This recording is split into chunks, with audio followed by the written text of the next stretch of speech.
Let me give you one more example of a case that's emblematic of another set of symptoms linked to the same culprit. Kurt and his mother came to see me when he was a 23-year-old young man suffering from abnormal movements. His mother stated that 6 months prior to their visit, he began looking like he was shivering. Initially, his tremors were subtle, but then they increased with time.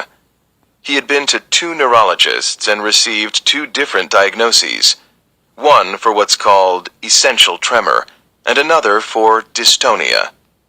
The doctors had offered him a blood pressure medication, propranolol, which is used to treat some types of tremor disorders.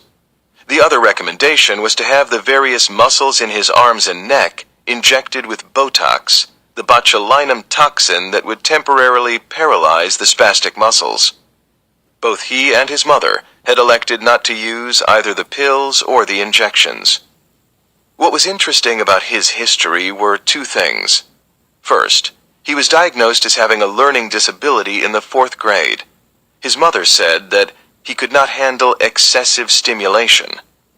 And second, for several years he had complaints of stomach pain with loose bowel movements to the extent that he had to see a gastroenterologist who took a biopsy of his small intestine to test for celiac disease.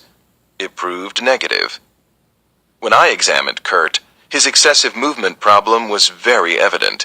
He could not control the shaking of his arms and neck and appeared to be suffering mightily. I reviewed his laboratory studies, which for the most part were unrevealing.